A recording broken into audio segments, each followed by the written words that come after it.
I've got thousands of pounds worth of compensation for people over the years who have been failed by the council around the homeless application process, and I'm going to try and explain how I would make a homeless application based on the experience of seeing how people were dealt with over the years by these different councils. So I'm going to try and break it down into different steps.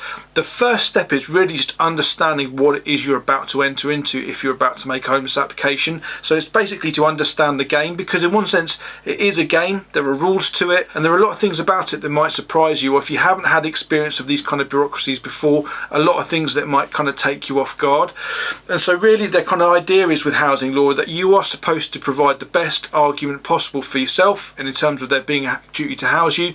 And the housing officer is kind of taking this adversarial approach where they're trying to counter what you're saying, which is why so many people have a negative experience of housing officers, in terms of the housing officers not believing them, being unfair, kind of not giving them proper information, all that sort of thing, because the housing officer is under a lot of pressure to try to get rid of you one way or another by fair means or foul.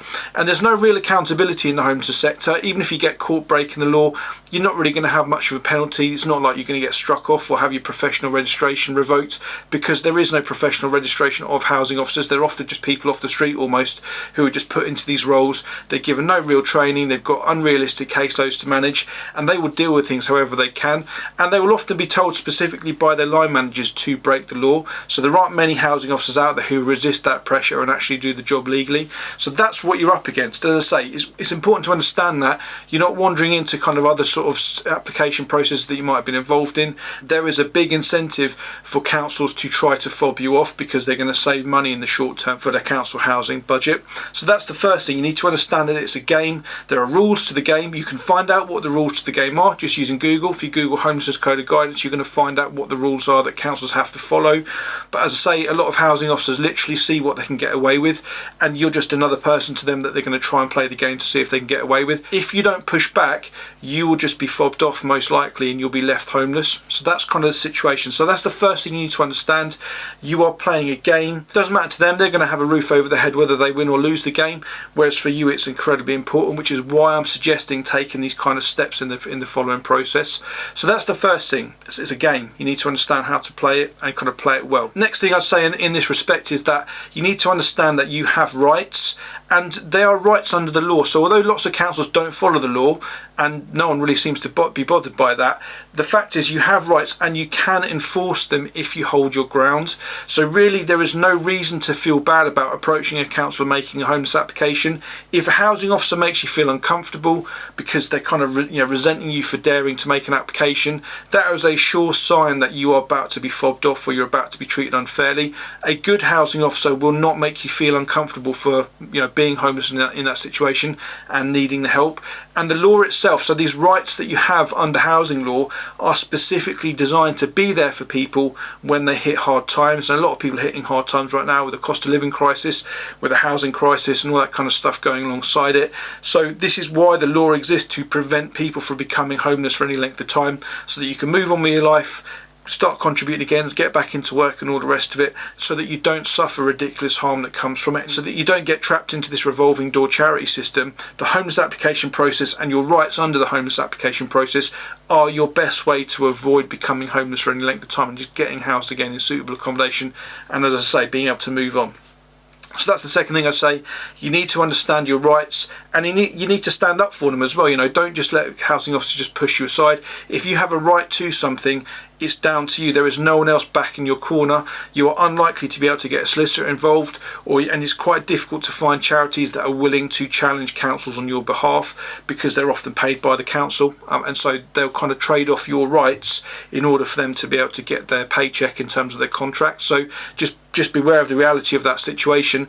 Lots of charities and lots of homelessness services might well offer you support, but really what they're going to offer you is one of their bed spaces in their kind of supported accommodation, which may well not be what you're really after, and certainly will be a lot less than you're owed under the law. The third thing I'd say, and we still haven't actually made the application yet, so we're still kind of doing the groundwork, is you need to do the homework in terms of working out what it is you want and which council you want to approach. And it might seem obvious, but actually under the law of local connection, you might have multiple local connections to different local authorities. So I myself, I'm from Bedford, I live in Bedford, but I've also got connections down to the southwest and to London. In theory, I might be able to approach any of those councils in this situation. And so I need to sit down and work out which council is I actually want to live in, or which council area do I want to live in. Bearing in mind some councils, say for example London, might end up housing me in Timbuktu or whatever. Not really, but you know what I mean, hundreds of miles away. And you can also find out about the average waiting times for people on the housing register. So in one sense, if I was to go to Ealing or something where I've got connections to, I'm going to be waiting decades before I get housed. Whereas if I went down to the southwest, Somerset, Dorset area, it might be the average waiting times for a single person or a person with a family or whatever might be considerably less. Therefore, I might make that choice to approach one of those councils rather than Bedford or rather than London. It all depends on kind of what your situation is, but getting that information as soon as possible is going to help you make that decision. And on the same kind of line, you need to check out the housing allocation scheme for each of these councils. If you can approach different councils, Google their council name plus a housing allocation scheme, and again you can get an idea of how long it is, you know, what banding are you going to get, what kind of properties are going to be available through that system, and also any exemptions or any kind of criteria that you need to satisfy in order to do that.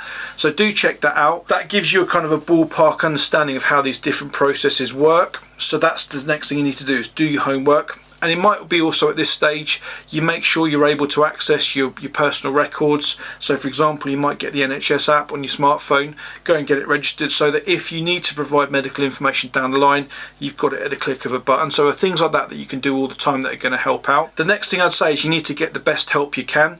And as I said, solicitors are very difficult to come by in the real world, as are advocates who are actually willing to challenge a local authority. You obviously do get them, but it's not something that you can guarantee getting. But one thing you can guarantee getting is the backing of your local politicians. And that might seem like an unusual thing to say. I mean, they're not housing specialists, but that's okay. You will have multiple councillors who are elected into their posts who will be relevant to your situation. So you'll have 1 or 2 or 3 ward councillors that cover your address. You'll also have councillors who cover things like housing, homelessness, domestic abuse, children's services, all of those kind of things. They will all have something to add to the situation. So again, before you even make the application to the council, you might want to make contact with them and say, hey, I'm homeless, what do I do? What do you suggest I do? And also you want to potentially contact your MP. If you can go and meet them face to face, great. And again, explain to them what your situation is, because they can put a bit of weight behind your application. They might not know the first thing about housing law, but actually you'll find that you can educate them and you can get them to hold the council to account far better than you can on your own. So as I say, if you can't get a solicitor, if you can't get a decent advocate, next best option is to get a counsellor involved. And you'd be surprised how many good counsellors there are actually about, who will be able to lean on the council to make sure they're actually following the right process. The next thing I'd say is that you need to play this game. I've talked about it being a game. You need to play the game on the legal rules, not on the council's own kind of policies, because they'll often be 2 different things. So as a good example of this, when you make an application via email, which is what I'm going to go through in a minute, you will immediately get a response back from the council, or you'll probably get a response back from the council basically saying you can't make homeless applications via email, you need to fill in this particular form, and they'll give you a link to a form on a website. Now that's not lawful. 18.5 of the Code of Guidance, remembering that we can look at the rules of what councils have to follow. 18.5 of the Code of Guidance says that applications can be made to any department of the local authority and expressed in any particular form. And you can literally copy and paste that into an email and say, hey, I don't mind filling in the form, but before I do that, I need you to confirm that you've actually accepted this homeless application. You're copying those councillors in, they'll all see it, and immediately the housing officer will think, oh, it's true, we've got somebody who knows what they're talking about here, and they're much more likely to actually treat your application seriously from that point on. Throughout this process, there are going to be various points where you just have to dig in, and this is one of them. As I say, the law says that councils have to take applications any way they come through. They will try to put you into a, kind of shoebox you into a particular process. The reason for keeping it in an email is that you have a receipt when you send it off, whereas if you go on the council's online system, you fill all the different boxes in, you press submit. 2 months later, you ring them up and say, hey, what's going on with my homeless application? And they say, well, what are you talking about? You've never even applied to us. And you can't prove that that's the case. Whereas with an email that you've copied councillors in, you can clearly see that you've made the approach. And also you can prove what it is you told them, what information you gave them early on in that process. in order that kind of shaped how that then followed on. So just bear in mind, you will have those housing officers ring you up. They will be bullies sometimes. They will often be bullies. They will try to push you into their own processes, which are very good at losing people. So you just want to make sure that you're standing your ground, you're enjoying your rights, you're kind of sticking up for your rights, and you're just doing the application in the best way that it is for you. It's not about kind of being convenient for them. You're the one who's homeless. You're the one who doesn't have a roof over your head that night. You're the one who's basically setting out how you're going to do it. So don't play by their rules, play by the actual rules, the Homelessness Code of Guidance rules. That's going to maximise your chances of getting treated lawfully. And the next thing I'd say, now we're now getting to that point of actually making the application, is you need to go all in from the start. Don't kind of drip feed them bits and pieces. In that initial email that says this is a homeless application, so there is no doubt whatsoever that it is, you need to lay out a lot of different bits of information to maximise the chance of being treated properly. And part of it is the 5-part test. I've done videos about the 5-part test on the channel. So the fact that you're homeless, the fact that you're eligible for assistance, priority needs, intentional homelessness, local connection, all of those things are going to be important to cover. But there's also some other things which I'm going to explain, which will also help you kind of get a smooth ride. So in the email, and I'll put a template email into the description of the video just so you can kind of use that if you want to. Obviously it's not going to cover every situation, but it will be a good start. So you want to start by saying, dear Bedford Borough Council or whoever, I'm homeless, I've got a Section 21 notice, or my house has burnt down, or whatever it is, I'm homeless, can you help me out with housing? What that basically does is, those are the 2 conditions for meeting Section 184 of the Housing Act. You don't need to write that in, but you've asked the council for housing assistance and you've given them reason to believe that you might be homeless or you might be threatened with homelessness. That triggers Section 184 immediately, not when you go and fill in the council's form. That puts you in a good stead to actually continue on the application process. So you've basically done that. I'm homeless, can you help me out? The next thing you want to cover is basically about whether you're eligible for assistance. So if you're a British national who's lived here all your life, you just need to say that. I'm a British national, I've lived here all my life. You might, if you really want to belt and brace it, copy in some ID or something, but you don't have to. It might be you don't have any ID. And also potentially just make the point, give them an address history or something which shows you've been in the country for a long time. That basically means you're eligible. Now if you've come through the asylum process, or kind of you've come to live in the country, you might need to give quite a lot of information. You might want to give letters from the Home Office at this point, just explaining that you've got eligibility for housing assistance. So again, just include whatever data is going to be relevant to that question. And then the third one you want to do straight away is you want to explain if you're in priority need. So for me, it might be that I'm homeless and I've got dependent children. That means that the council would have an immediate duty to provide me interim accommodation. And again, to belt and brace it, I might just put the names and dates of birth of the children along with their birth certificates, just to make sure the council hasn't got any wiggle room there. And if you're kind of arguing that you're going to be vulnerable, so some sort of health issue or some kind of other vulnerability, you want to go into quite a lot of detail here about what conditions you have.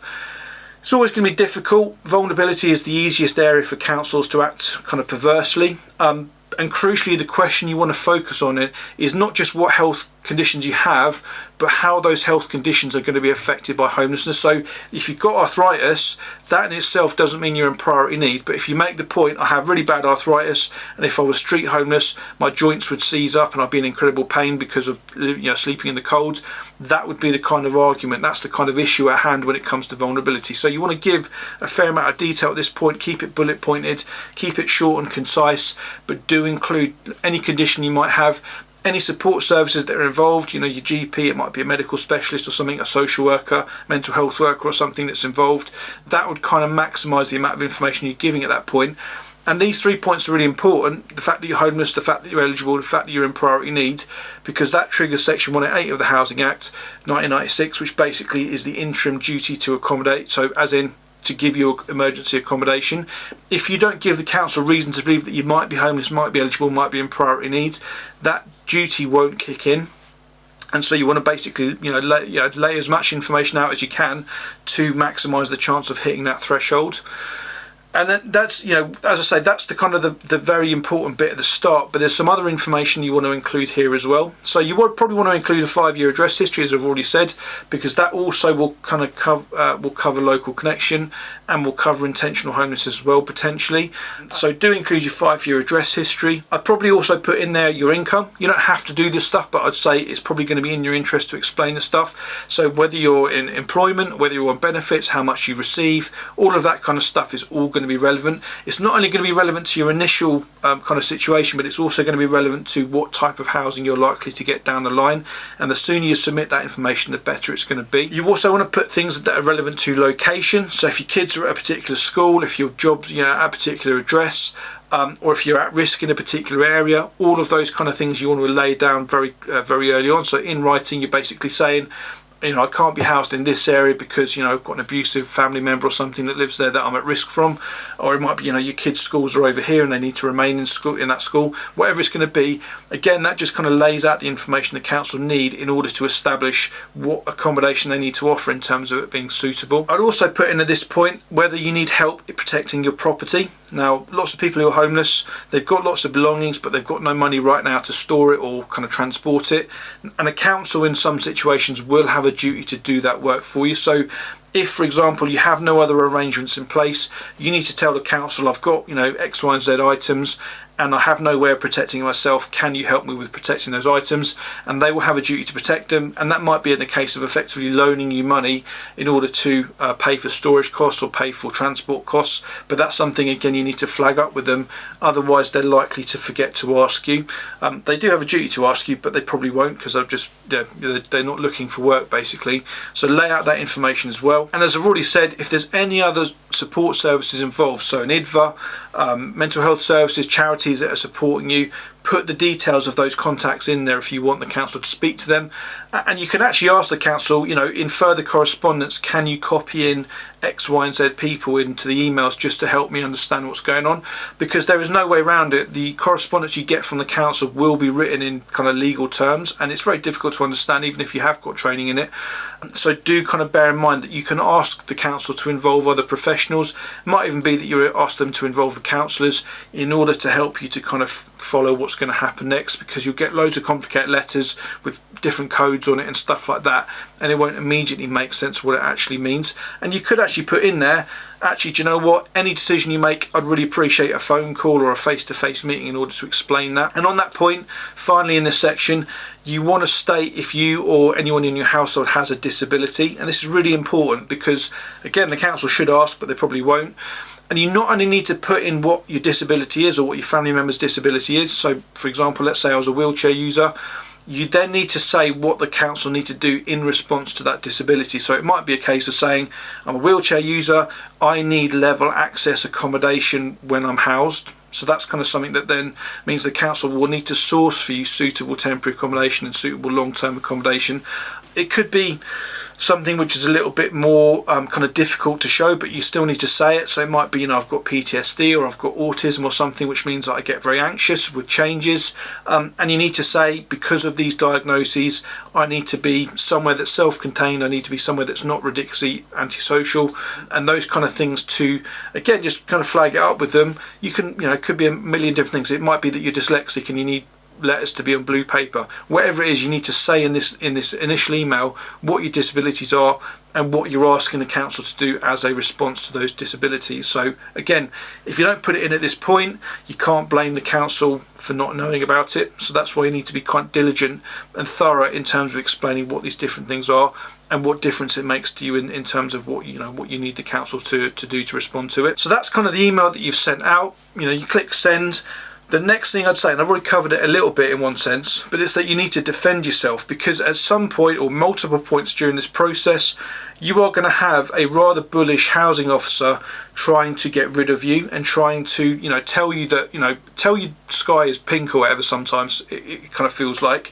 But you need to make sure that when you know something, you've read it in the Homelessness Code of Guidance or you've read it somewhere else, that you stick to your guns. So if the council says, we don't have a duty to house you, or we don't have a duty to give you long-term housing, you need to basically go back to them and say, well, I think you do, and this is why. So you need to lay out the reasons for it. So If, for example, I've said to them, my house is burnt down, I've got kids, can you help me out with housing?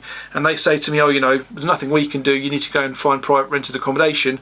Immediately you know that the council's just lying and you need to challenge it. And again, don't have any patience with councils which you know are breaking the law. Just complain straight away to the chief exec. If you Google the council's name and chief executive officer, you will get their email address, and that's where you send your complaints to. Don't worry about the official complaint process. Just send an email to the chief exec. You're still copying in the councillors and the MP, and you basically say formal complaint, and then you just explain the situation.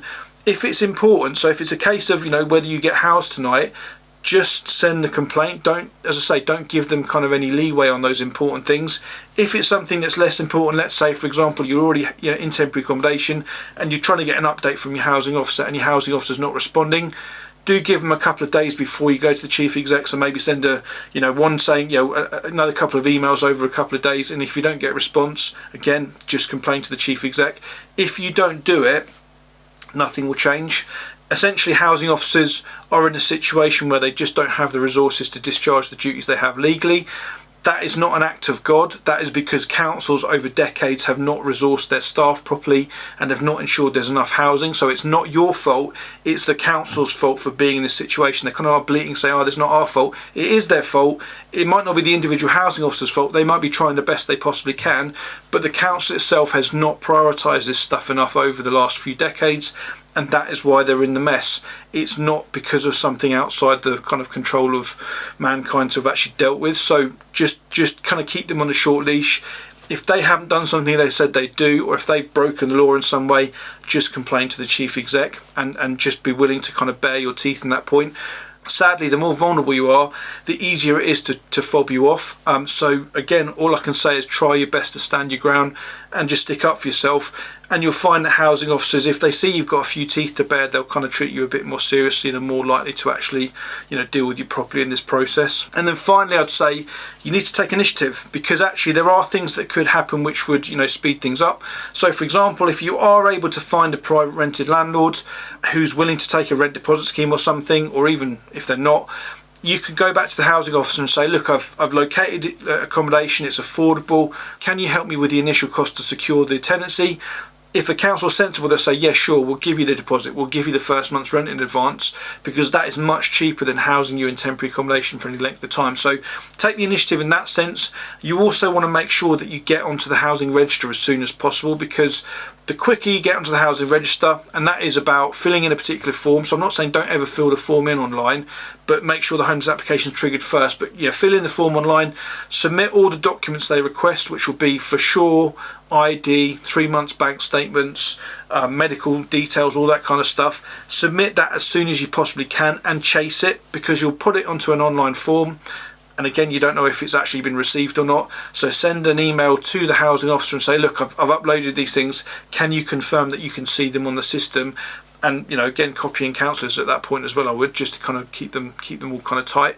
And then the housing officer can then say, yeah, it's okay, Mike, we can see it, it's all good, there's nothing else you need to do. So asking the housing officer, is there anything else I can do in that situation throughout that process, is probably a good way of actually maximising the chance of getting housed. Now, one of the reasons why you want to do that is, at the point, even if a council's got a duty to house you, they could either do that in social housing through the housing register, or they could do it with the offer of private rented accommodation. If you've provided all the information they need for the housing register for social housing, you're much more likely to get it. Whereas if you don't provide it, the day will come when the housing officer just wants to kind of actually get you housed. You haven't submitted the information, they'll just put you into private rented, or they're much more likely to put you into private rented accommodation at that point. So do take initiative and don't kind of just wait 2 months and kind of sit around and wait for an email. If you need to know something, just get on the email and request information as and when. And do check out the council's policies as well. As I've already mentioned, the housing allocation scheme, there's a lot of detail in there about bidding and about kind of the different do's and don'ts about all that process, how all that works.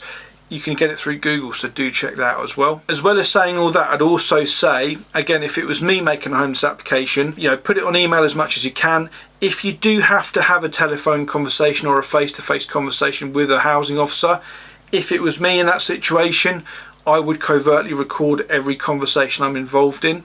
And that's because I've worked in councils where I've seen open dishonesty, falsification of records, forging signatures, all that sort of stuff.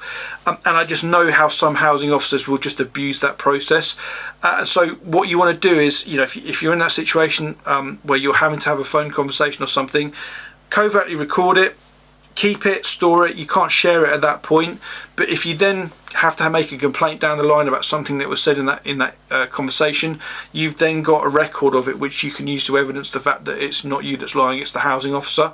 And also, if you're on the phone to a housing officer, when you get off the phone, just send them an email saying, hey, it's really nice to speak to you, this is what I said, this is what you said, can you confirm that that's correct? Because again, you've then got a written record of what's been said.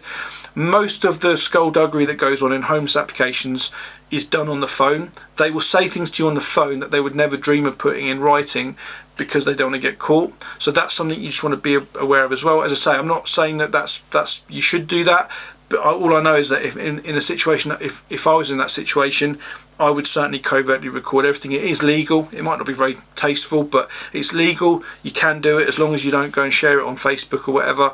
Just keep it kind of up your sleeve should you ever have to make a complaint. So yeah, I'm hoping all that stuff was useful. If you've got any questions about it, do put it in the comment section. We've got a weekly live stream where we'll try and answer any questions that come in on the comment section.